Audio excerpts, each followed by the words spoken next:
Assalamualaikum warahmatullahi wabarakatuh. Waalaikumsalam warahmatullahi wabarakatuh. Tetap semangat pagi. Baginya masih sama, Pak. Sama ya. Oke, kita lanjutkan dari video sebelumnya. Video sebelumnya itu mengenai penggunaan JavaFX. Jadi kita bisa menggunakan drag and drop membuat aplikasinya. Nah, di video kali ini kita akan membahas apa, Pak Daden? Ya, video kali ini kita coba langsung ke pembuatan aplikasi menggunakan database ya. Nah, di mana nanti ada koneksi database dan mungkin di part sekarang kita cukup sampai ke proses login gitu. Proses login. Oke, bisa langsung kita lanjutkan saja Pak ya. Oke, mari kita let's code. Let's code. Ya, baik, terima kasih. Kita langsung saja ke proses pembuatan aplikasi CRUD ya, di mana membutuhkan sebuah database ya. Nah, yang pertama ingin saya sampaikan teman-teman, saya sedikit mengulang saja. Di sini database-nya saya menggunakan Exam ya. Exam seperti biasa, tinggal aktifkan saja. Dan di sini juga bisa langsung kalian masuk ke localhost, kemudian php admin ya. Kemudian di sini bisa diakses database-nya atau di-create database-nya sesuai dengan nama dan kebutuhan gitu ya. Jadi seperti itu. Kasusnya gitu ya. Ya, kasusnya. Nah, kemudian sekarang untuk membuat sebuah aplikasi berbasis database, artinya kita membutuhkan sebuah library nih Pak Henry. Library ini di mana sudah disediakan oleh NetBeans itu sendiri, makanya enak sekali di sini.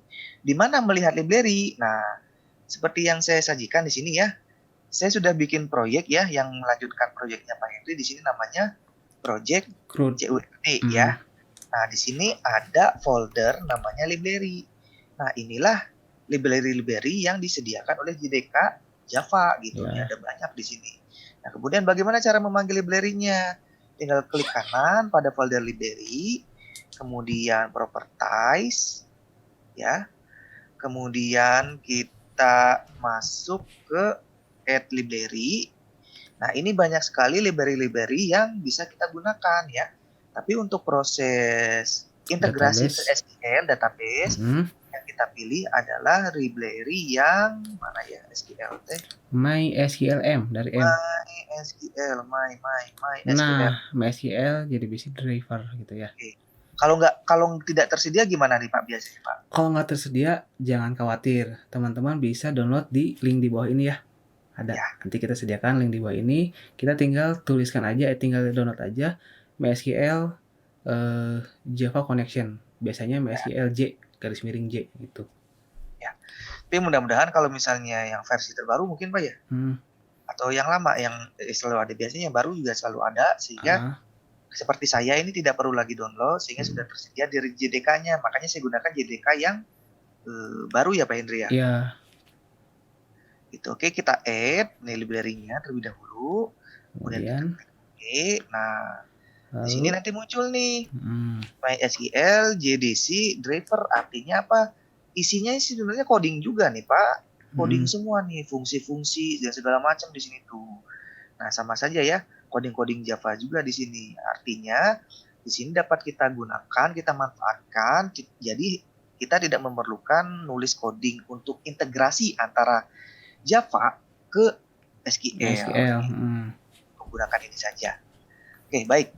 Sebelum saya masuk ke programnya, saya akan kasih contoh nih ya.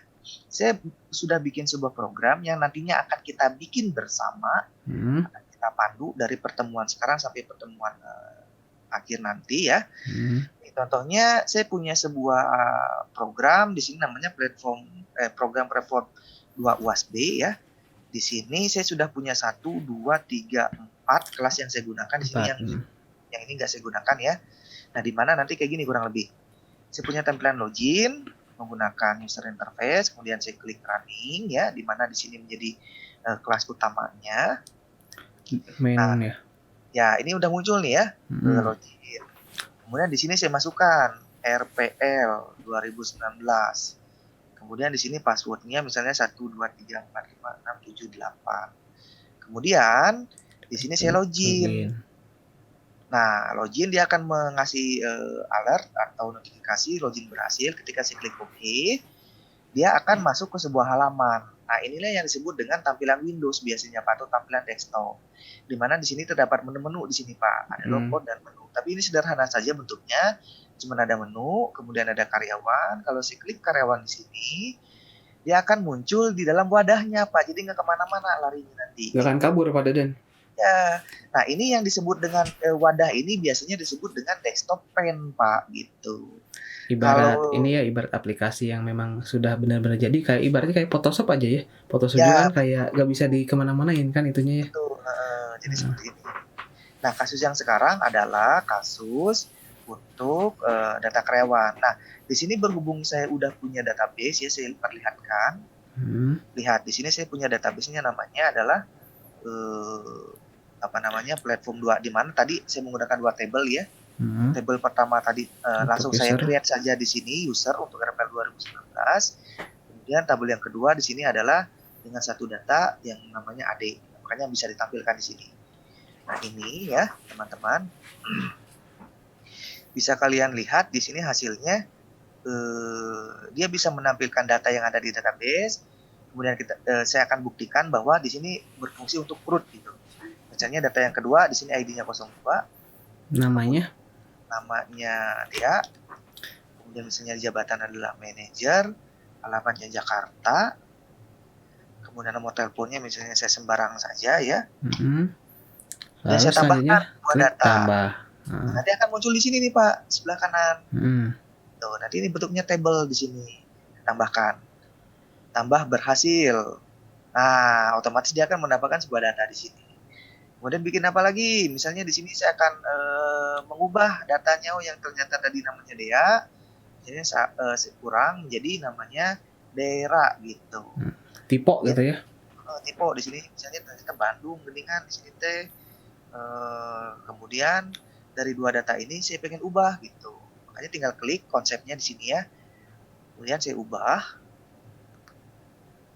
Nah, sehingga di sini juga berubah di situ. Berubah Pak ya? Berubah. Gak berubah ya? Gak berubah. Oke, sebentar. Sini daerah. Oke, di sininya saya kasih sekretaris, bisa di sini Bandung. Kemudian saya ubah data berhasil. Nah, berhasil. Tadi jadi bikin panik pada.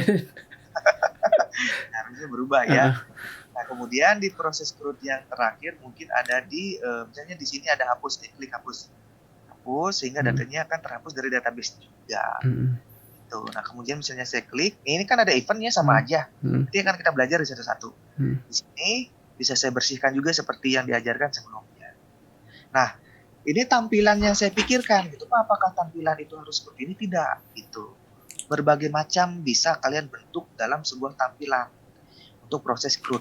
Tapi yang saya ajarkan yang sekarang adalah di mana yang benar-benar standar gitu Pak biasanya. Nanti biar explore gitu ya. Explore nanti teh. Nah, biasanya kan saya tidak terlalu suka banyak pakai frame Pak. Jadi cuma saya menggunakan satu frame di mana di dalamnya itu bisa menampilkan sebuah data sekaligus menggunakan table sebelah kanan ini.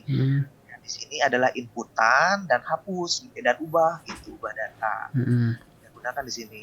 Tapi Pak kalau misalnya menggunakan banyak frame ya silakan saja gitu. Silakan di-explore. Tergantung pada kebutuhan sih sebetulnya Pak Dadan ya. Betul gitu. Nah, kemudian misalnya udah selesai di sini bisa saya close. Kemudian bisa saya logout ya.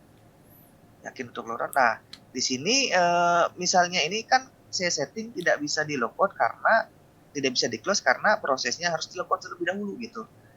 Gantung gitu usernya ya. Baru bisa keluar dari aplikasi data karyawan ini. Nah, gitu kira-kira. Nah, nanti balik ke sini. Tujuan kita adalah membentuk sebuah aplikasi seperti ini gitu. Tapi untuk part sekarang saya ajarkan mungkin sampai login terlebih dahulu. Tahap ya. Kita belajar. Oke, baik. Kita mulai saja ya. Yang pertama kita lakukan adalah dalam project ini kita akan membentuk oke, barangkali di sini saya hapus saja dulu mungkin Pak, ini nggak masalah ya. Nggak apa. Ini saya delete yang pekerjaan Pak Henry tadi. Kemudian di sini juga saya delete. Biar bersih lagi. Dia bersih lagi. Oke, yang pertama kita bikin sebuah koneksi terlebih dahulu ya. Bikinnya bagaimana sih? Klik kanan di package-nya di sini ya. Klik kanan new. Nah, karena bentuk koneksi itu bukan sebuah frame, jadi saya bikin bentuknya menggunakan Java class biasa saja gitu. Saya pilih Java class, nama Javanya misalnya adalah koneksi DB gitu. DB, nah itu kemudian finish gitu. Nah, kemudian di sini ya, di sini untuk percepatan ya, saya sudah menyimpan codingnya, tapi akan saya jelaskan ya nanti. Akan saya jelaskan. Nah, di sini ya, saya punya sebuah coding yang namanya public static connection MySQL config. Ini adalah sebuah connection, ini adalah sebuah library yang kita ambil tadi yang saya jelaskan di MySQL JDBC driver. Jadi ini semacam, saya bilang mas, semacam data, tipe datanya gitu Pak Hendri. Dimana nama variabelnya yaitu MySQL config gitu. Bentuknya misalnya di sini bisa kita public atau private. Oke, kita copy ini ya. Nah, kemudian ini saya hapus dulu nih. Nah, kemudian di sini enter. Nah, otomatis dia nanti akan meminta dari mana? Dia akan meminta import Java SQL connection. Gitu. Karena di sini manggil connection. Jadi otomatis kemarin juga kan kita pakai editor Visual Studio Code ya. Itu juga nanti otomatis tiba-tiba muncul di bagian atas importnya. Kemarin kita bikinnya pakainya yang scanner Pak Deden. Ya. Nah, kemudian di sini ya, Pak, di sini boleh nggak berubah namanya? Kan saya bilang ini sebuah variabel, yang namanya datanya ini yang nggak boleh berubah. Gitu. Saya pengen namanya, Pak Deden pengen namanya biar kayak sebelumnya ya, koneksi aja lah, gitu ya. Connection, misalnya gitu. Ya, gitu. Jangan ini deh, Indonesia saja deh. Koneksi. Biar ada perubahan gitu. Ya. Nah, ini nama kelasnya koneksi DB, ini namanya koneksi gitu ya. Ya. Oke. Ini sudah selesai. Kemudian langkah selanjutnya kita akan menggunakan sebuah fungsi ya, di mana fungsi itu akan menggunakan connection lagi, di mana di sini namanya config DB gitu. Kemudian throw SQL exception. Artinya apa? Throw SQL exception ini akan memanggil berinteraksi atau semacam implement gitu Pak. Macam implement artinya harus menggunakan fungsi SQL exception yang ada di library MySQL ya. Ya, betul. Jadi saran saya mah ya teman-teman, kalau kalian ingin bikin koneksi, sudah saja bentuk defaultnya seperti ini gitu Pak. Defaultnya seperti ini, berarti tinggal gunakan public static, gunakan connection, gunakan ini rubah bisa apa aja di sini ya, misalnya di sini config misalnya, config saya kasih nama DB. Nah, ini karena nama fungsi Pak, jadi bebas di sini. Throw SQL connection. Kemudian di sini harus membutuhkan return karena harus ada yang dikembalikan nilainya gitu. Return misalnya di sini yang di return adalah nama variabel dari koneksi ya. Gitu. Nah, defaultnya begini nih Pak. Jadi butuh variabel koneksi, butuh sebuah fungsi gitu, dan di-returnkan itu nantinya. Berarti kita membutuhkan variabel koneksi. Koneksinya dapat dari mana? Koneksi itu dapat dari library connection yang ada pada MySQL driver gitu ya. Nah, pokoknya begini saja caranya. Tapi secara konseptual maksud saya adalah apa ya Pak? Karena sudah tersedia, tinggal kita gunakan, tidak perlu memikirkan tuh gimana coding di koneksinya seperti apa kan gitu kan. Terlalu ribet menurut saya. Kan biar nyari kesusah Pak, biar sambil ngabuburit Pak. Iya betul, lari mau berjam-jam coding masih silakan. Kalau saya mah berpikir udah disediakan oleh Java ya tinggal pakai gitu. Itu kira-kira Pak. Nah ini bentuk baku dari MySQL aja ini ya. Ya. Nah kemudian ya setelah kita udah bentuk template-nya atau bentuk default-nya, kemudian barulah kita gunakan try and catch gitu kira-kira. Nah try and catch ini fungsinya sebenarnya untuk nanti kalau misalnya ada error ketahuan ada di mana gitu.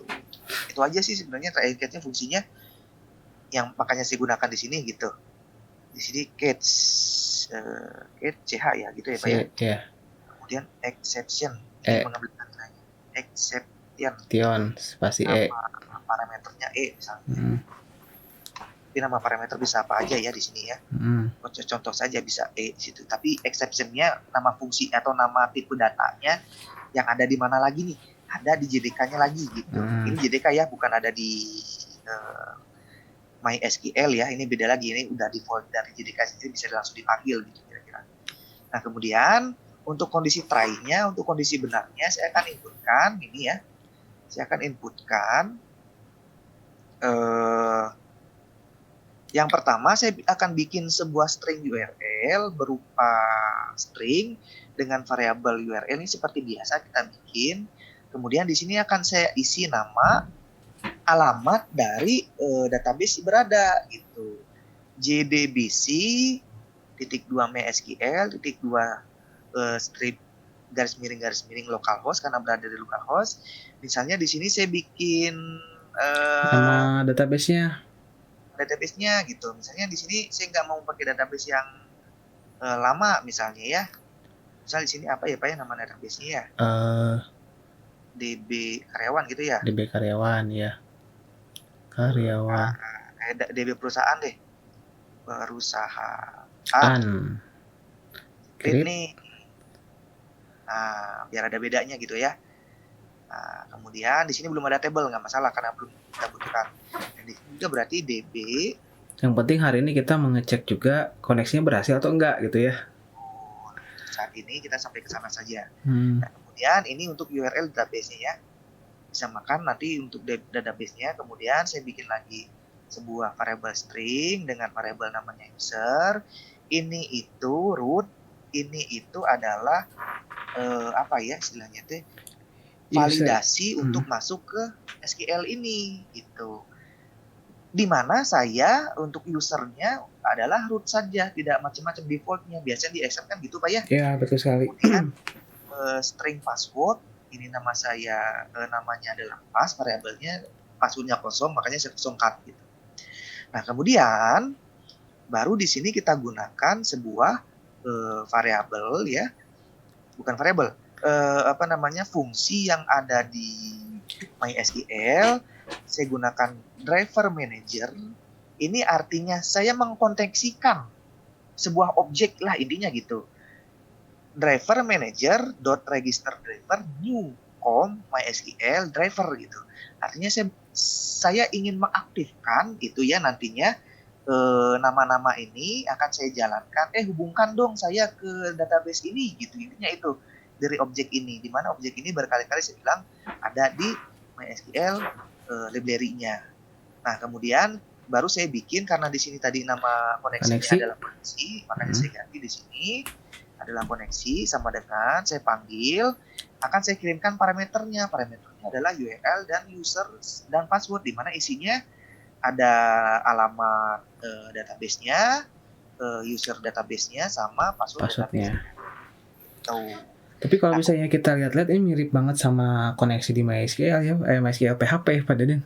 Iya sama konseptualnya sama Pak. Jadi makanya di sini ada fungsi MySQL driver manager, artinya disinilah peran library dari MySQL dengan memanggil fungsi driver dan fungsi get connection, class driver manager dan fungsi get connection, di mana get connection ini akan mengirimkan sebuah parameter arah dari database-nya, user dari database-nya dan password dari database-nya itu sendiri. Gitu kira-kira Pak. Nah ini kan udah dapat koneksi Pak Deden ya. Nah biasanya kan dicek apakah ini koneksinya itu berhasil atau gagal nih. Makanya di sini bisa saja gunakan sistem .out.println sama aja, tapi biar keren aja kali ya. Biar muncul ningnong gitu ya. Ningnong notifikasi gitu. Di sini sih gunakan goption gitu ya. Klik. Oke. Biar ada di sini ya. Jadi nanti tadinya yang kosong-kosong akan otomatis muncul di sini ya. Connection, driver manager, SQL exception sama goption ya. Nah, kemudian ini pada kondisi benar nih. Pada kondisi ini salahnya gimana kalau misalnya tidak aktif? Nah, pada kondisi salahnya tinggal saya tampilkan ya. Tinggal saya tampilkan seperti ini. Saya copy dulu nih. Nah, kemudian saya gunakan G option lagi, nanti ada koneksi gagal. Tapi di sini begini Pak. Di sini ya, karena try and skate itu bisa mengirimkan errornya apa, ya. Caranya gini. Try and skate itu. Makanya sini sistem dot error. Errornya apa akan ditampilkan menggunakan print line gitu. Nah, caranya ini sebenarnya nggak perlu ditulis juga nggak apa-apa ya. Yang jadi intinya adalah ini adalah parameternya disesuaikan dengan yang ini. Kalau misalnya sini nama parameternya adalah A atau B dan seterusnya bebas di sini harus sama gitu. Dan get message ini sebuah fungsi yang mengambil dari exception. Artinya dia akan mengirimkan error. Errormu ada di sini loh bagiannya gitu kira-kira Pak. Tujuannya dari try and catch ini. Bagian dari koneksi enggak sebenarnya bukan. Koneksi hanya satu blok ini doang nih gitu. Cuma menampilkan errornya lah gitu ya. Gitu kira-kira. Sebagai alat bantu juga sebetulnya buat programmer ya. Ya, betul. Nah, oke, kalau sudah selesai ya. Nah, di sini tidak akan bisa jalankan, teman-teman. Karena di sini karena kan syarat untuk menjalankan sebuah program itu harus ada main ARGS. Public main ARGS gitu ya. Nah, sebetulnya di koneksi itu nggak perlu dibikin, tapi kan di sini fungsi utamanya harus jalan. Maksudnya adalah pengen kita cek gitu, jalan atau enggak. Gitu. Makanya di sini bisa kita tambahkan untuk mengeceknya. Kalau nggak bunyinya gini Pak ya, public main dalam kurung ya Pak ya. Iya. ARGS ini ya. Siku. Terus buka kurung, tutup kurung gitu ya. Nah, seperti itu. Tapi masih ada error katanya apa? Klik. Oke, ARGS. Oh, ini bukan main. Koneksi DB. Bukan Pak, kayak bentar. Tadi apa tuh? Coba diklik.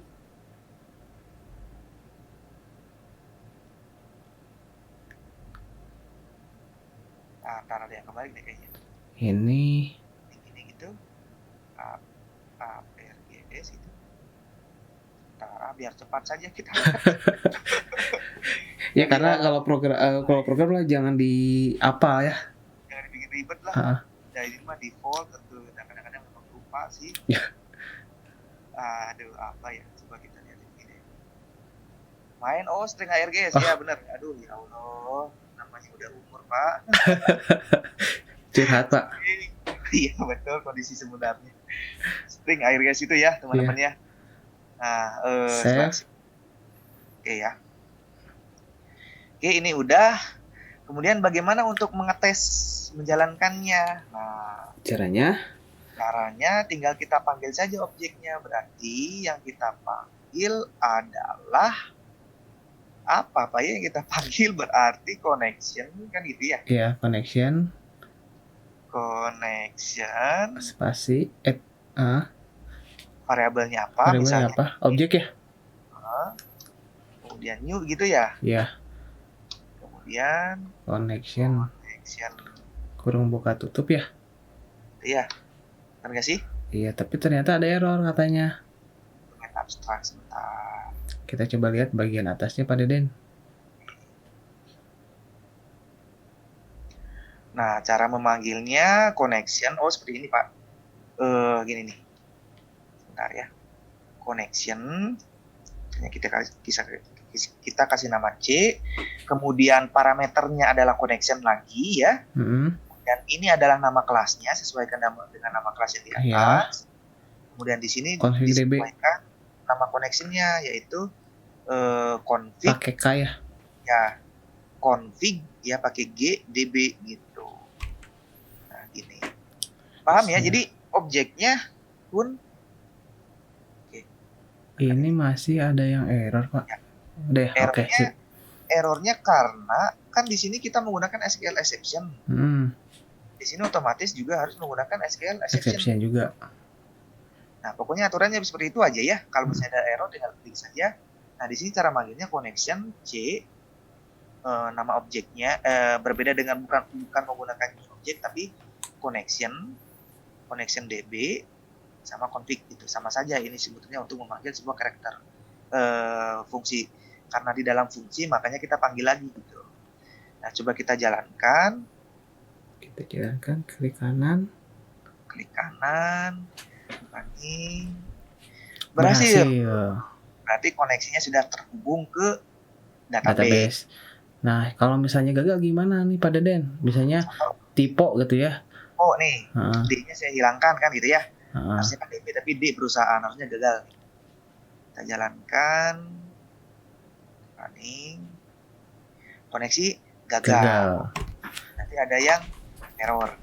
Nah, ada perintahnya juga koneksi gagal unknown database. Di sini kan yang tadi maksud get message. Nah, get message itu dia untuk memberitahukan unknown database di perusahaan. Ini sudah kelihatan juga sih errornya ya. Fungsi yang ini nih, yang saya blok nih. Gitu. Jadi akan menampilkan ini kan koneksi gagal yang di sini. Errornya apa dia bilang? Tidak tahu kalau bahasa Sunda nama. Ente nyaho database naon gitu. Database perusahaan di perusahaan naon gitu ya. Nggak dikenal gitu ya. Nggak dikenal. Nah, berarti kayaknya ada yang tipe deh. Makanya di sini kita ganti menjadi DB. Oke, untuk part pertama saya kira cukup Pak untuk konfigurasi. Tapi untuk nanti ya berarti ini mainnya tidak ada di sini, makanya nanti boleh dihapus nanti ya. Tapi berkelanjutan saja, mudah-mudahan teman bisa mengikutinya pelan-pelan untuk koneksi terlebih dahulu.